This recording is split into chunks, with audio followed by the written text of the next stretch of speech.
Welcome everyone.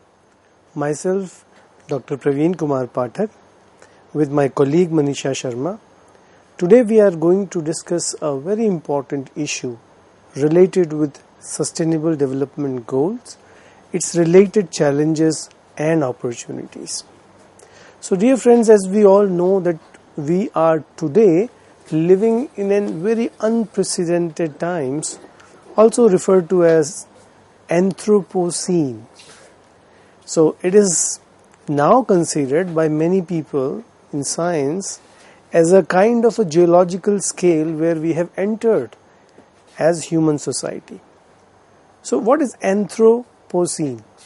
If we have to understand and decipher this terminology, let's briefly look at how human society has progressed over the years. So more than 10 million years ago, when human race emerged on this planet, majority of us were living a life of a hunting and gathering society.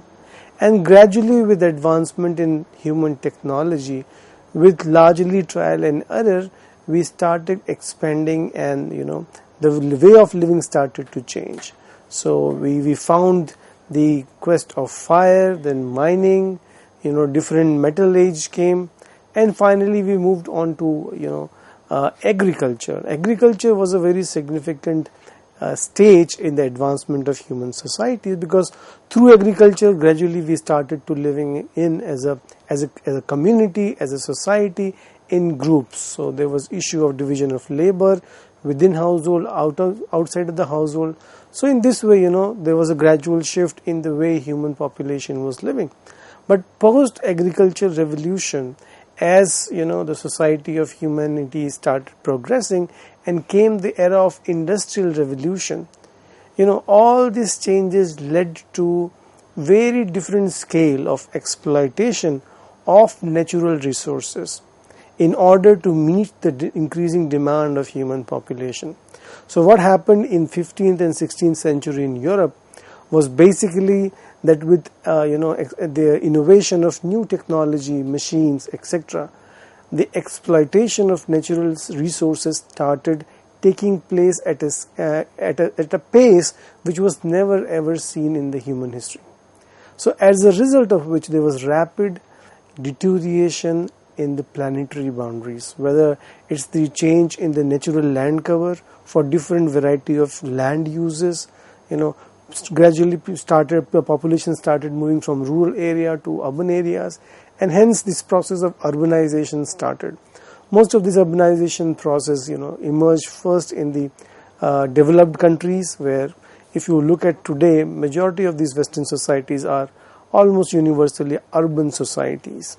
Now what is happening because of this industrialization and urbanization, the way of life of people has become very different. And then what has happened with these changing way of life due to urbanization and rapid population growth in the Western societies during 17th and 18th century, there was massive modification of the planetary boundaries, whether it is environment, whether it is forest, whether it is land, whether it is water on the ground, underground water. So all the natural resources and their exploitation crossed a limit beyond which it can be replenished by natural means. And today we find ourselves in a very alarming situation where the global population has crossed 8 billion mark, where majority of people are now living in the developing societies, where constellation of challenges are presented.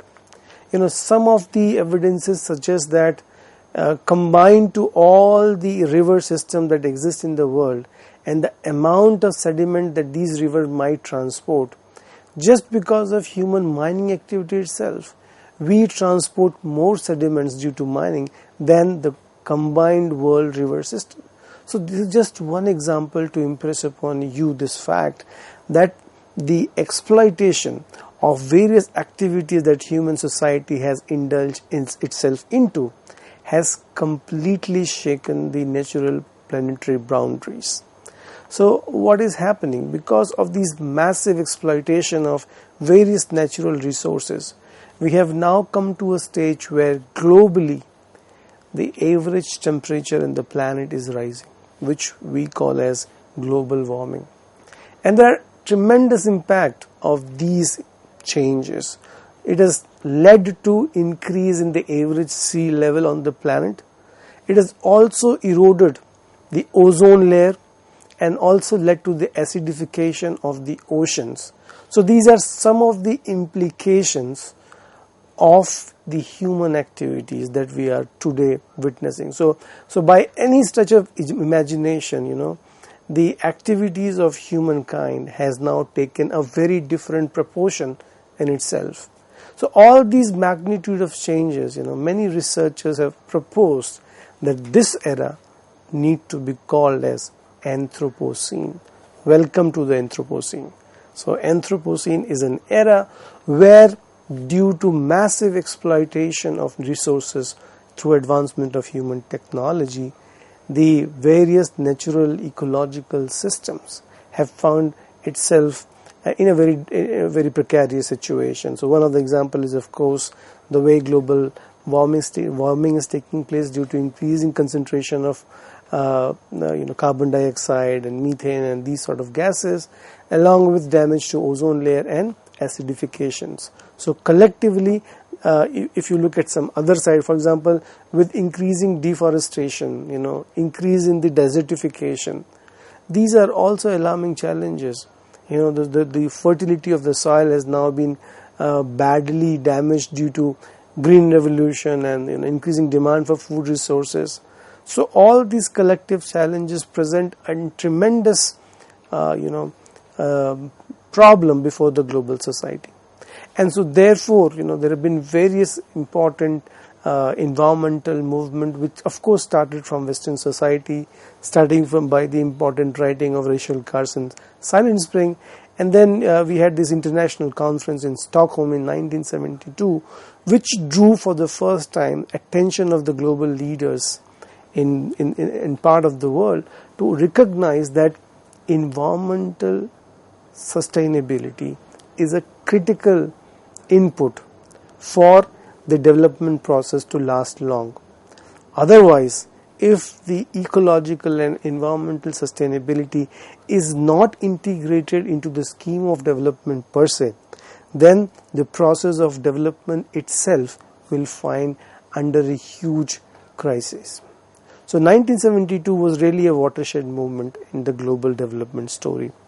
What it led was, it also led to recognize by the highest body in different national and international organizations, where number of countries for the first time in their history opened a new Ministry of Environment and Development.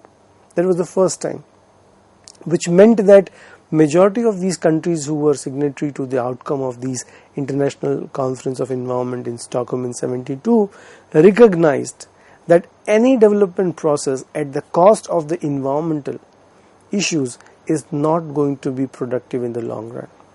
And building on this energy, building on this global cry, number of movement actually ignited. And this led to the formation of the Brundtland Commission report of Our Common Future, 1987, which actually formalized the long environmental movement which has predated these important commission. This commission, called Our Common Future, basically echoed the idea that we as a human society, as a collective human society, face common future, which is presented with variety of challenges. But we may be separated by borders, we may be separated by regions, we may be separated by our economic class, culture, tradition, whatever. But at the end of the day, we all share this planet. And so therefore we all share a common future. In order to respond to the challenges which are common, and we can learn from our shared experiences, so therefore we all have to join together in a collective effort, joint effort, to adopt a process of development which they call as sustainable development. Now, if you think about what is a sustainable development, I think it's important for us to understand what is an unsustainable development. So before this idea of sustainability and development was, formalized at the global level in 87, unsustainability was everywhere to be seen, in terms of, if you look at the process of urbanization, if you look at the problem of poverty, inequalities, disease, poor education, regional inequalities, those who are living in slums, the quality of deteriorating water on the ground, underground water is also going away, deforestation, a lot of biodiversity is at the stake. Most of the biodiversity has already been lost. So all of these are nothing but example of the long-standing unsustainable development practices, wherein we only focused on the economic values of our resources at the cost of environment, at the cost of society. And so therefore, for the first time, through this important publication of Our Common Future, it was recognized that we all must collectively practice idea of intergenerational and intragenerational equity. So what does it mean? Let's take a minute to think about it. So intergenerational, of course, like whatever resources that a current generation has, need to make the most optimum and efficient use by minimizing its wastage and maximizing every unit of whatever resources that we may use. Let's take case of water. Now, we all know that water is a very precious resource.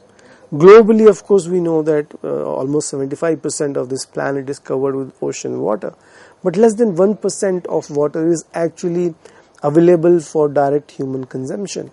And on this 1%, the entire global population, which has increased several fold in the last 100 years. So with increasing demand and decreasing supply, there is a greater call for making most efficient use of each and every drop of water. And we also know that there are only few parts of the world where water, or I'm not sure if it is reasonable to say that there is any place in the world where water is available in abundance, particularly water which may be used directly for human consumption. So this is just one example. And likewise, if you think about food again is a very big issue. Like for example, there are two issues with food. One is the quantity, the other one is the quality. What is happening in the global north is that people have access to both quality and quantity of food, largely. However, in case of global south, the developing nations, there is issue of both quantity and quality. For the majority of population in the global south, which is economically and socially weaker in large part of this region, does not have access to 2 square meals per day. And if you look at various definition by the World Bank to define poverty, one of the matrices of defining poverty is of course the calorie intake, food baselines.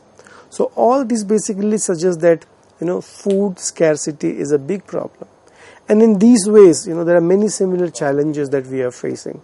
So what this Our Common Future report really helped is to reconcile this fact that no process of development can be really sustainable in the sense that it should meet the need of the present generation and also let the basket of resources that we have today to be passed on to the future generations as well. And this can only happen if our economic system is such which respect the planetary boundaries, whether it is forest, whether it is land, whether it is water, whether it's environment, all these boundaries must be respected. And so though no development process, no economic model or development can really be long lasting and sustainable until and unless there is input where we must do the appropriate management of natural resources. At the same time, the economic model must also recognize that the fruit of this development process must be inclusionary. So suppose if we are talking case of tourism. Now tourism is a very important economic livelihood option today.